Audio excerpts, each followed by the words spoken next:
The Great Resignation. Am I surprised that is happening? Absolutely not. Gen Z has used this opportunity to say, no, I'm not going into work. We have a group of people entering the labor market that are snowflakes. They believe that when they speak, the words from God are coming out of their mouth.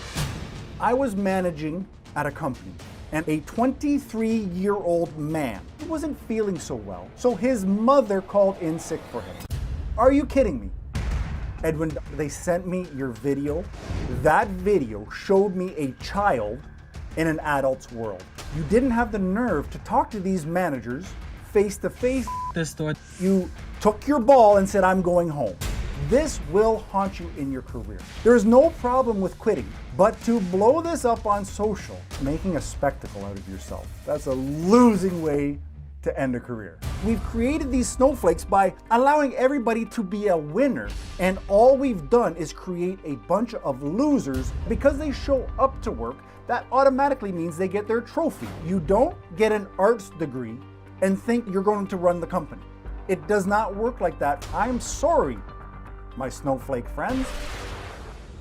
What's your problem with how Edwin did what he did? Here's the thing. I get when you don't feel respected. I understand that.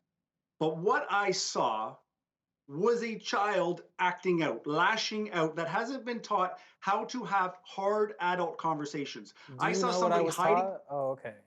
I saw somebody hiding behind a desk. I saw somebody hiding behind a wall, saying all these big word things that an adult could say to an adult, but you were hiding. And then you grabbed your bag and you ran out, according to your video.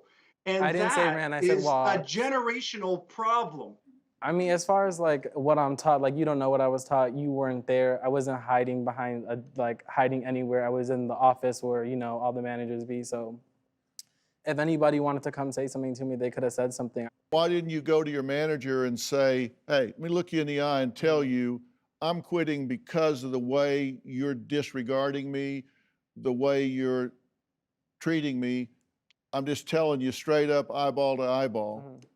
Well, I really wanted the whole story to hear, like how they always embarrass, you know, their employees in front of guests or customers. You should have been able to speak to that individual and say, I will not stand for this. And that, when you said as a HR hiring manager that you would respect that, I would respect you, even if you were cussing this person out, to have the guts to stand in front of a person and share what you expect and how you expect to be treated.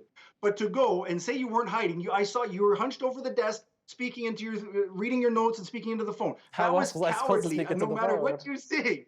That's connected to the it's got table. A cord. Tell me you can't stand up. What would a company have to do to make you feel good about working there? First of all, I need enough money, because if you're not coming with the money, then I gotta go.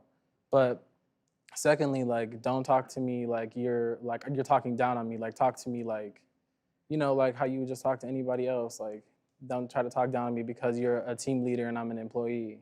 So you want to feel respected. Yeah.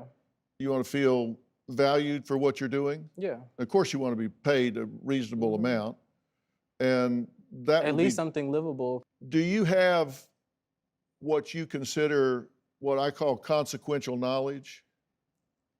Can you tell me what that is, or what you consider that? Yeah.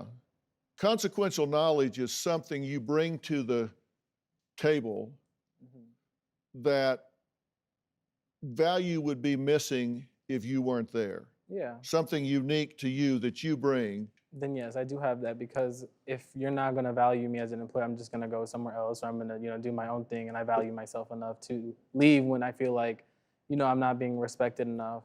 But isn't your consequential knowledge in editing and not in working at a retail store? Yeah, I know. Because I mean, you can be replaced by someone without a lot of training at a retail store. Of course, they probably already did. So you need to be where you bring consequential knowledge to the table, something that is of value to them.